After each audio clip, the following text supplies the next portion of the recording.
Welcome to Kaumudy Global. China has dismissed allegations that it has set up covert police stations around the world. Since September, a rights group called Safeguard Defenders has published 2 reports claiming there are over 100 of these outposts in 53 countries. Safeguard Defenders has claimed that China is using these police stations to target Chinese nationals living abroad, including pressing some to return home to face criminal charges. But China said the facilities are volunteer-run centers that help citizens with renewing passports and other services that were disrupted during the pandemic. A country enforcing its own authoritarian and tyrannical laws to repress third country nationals or target its own citizens living abroad, violating the international rule of law and the territorial integrity of third countries. China has reportedly set up a parallel policing mechanism in dozens of countries using illegal methods. Let's take a closer look at the Chinese Communist Party's hidden overseas campaign. In order to apprehend overseas offenders, security agencies usually take the assistance of Interpol, the International Criminal Police Organization. Diplomatically, the establishment of bilateral extradition treaties is another procedure. China, however, has adopted an illegitimate method to apprehend those overseas citizens they perceive as offenders. Mandarin-based human rights organization Safeguard Defenders, in its 21-page report titled 110 Overseas Chinese Transnational Policing Gone Wild, has revealed the presence of dozens of Chinese police service stations in major cities around the world. The report further exposes how the campaign was launched on a humble scale in 2018 in order to allegedly combat the growing issue of fraud and telecommunication fraud by Chinese nationals living abroad. Now, these so-called service stations are violating the international rule of law.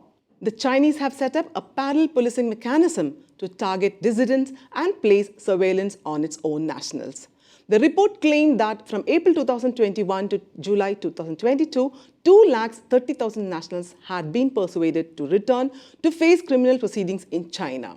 We know before this became a news report, there are people being approached or often being approached by individuals, either using threat or kind of way to persuade them to return home. But obviously, these people don't come across as police. They disguise themselves like a business people or diplomats. So this Safeguard report really kind of exposed these hidden police stations and the police, undercover police that actually operating in these countries. Safeguard Defenders also revealed how overseas Chinese diaspora associations are tied to the Chinese Communist Party's United Front Work Department. Some of these organizations are registered to handle allies and rule with the Chinese police in violation of local regulations. The details of China's overseas campaign have stunned security agencies and governments in Europe, Canada, and the United States. FBI Director Christopher Wray said the United States is deeply concerned about unauthorized Chinese police stations and cities like New York as they violate sovereignty and circumvent standards, judicial and law enforcement cooperation processes. Canada and the Netherlands are also joining the United States in launching investigations into these secret Chinese police stations. The Royal Canadian Mounted Police said it is taking threats to the security of individuals living in Canada very seriously and is aware that foreign states may seek to intimidate or harm communities or individuals within Canada.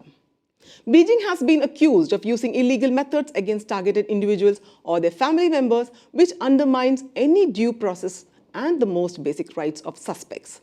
Furthermore, the disregard for the use of proper channels and processes in international relations is bleeding. Despite China's insistence on the establishment of bilateral extradition treaties or other mechanisms of judicial cooperation, which serve both a specific propaganda purpose in legitimizing the Chinese Communist Party-controlled judicial system, as well as nurturing a chilling effect for the rapidly growing number of individuals fleeing China. It rarely uses these legal international procedures. Rather than cooperating with local authorities in the full respect of territorial sovereignty, China, thanking itself beyond reproach, has instead set up an alternative policing and judicial system within third countries. As investigations against China intensify, the world can remain hopeful that China will be held accountable further. This is Anjana signing off. Do like and share this video. For further updates, subscribe to Kaumudy Global. You may also send in your news and feedback to kaumudyglobal@gmail.com.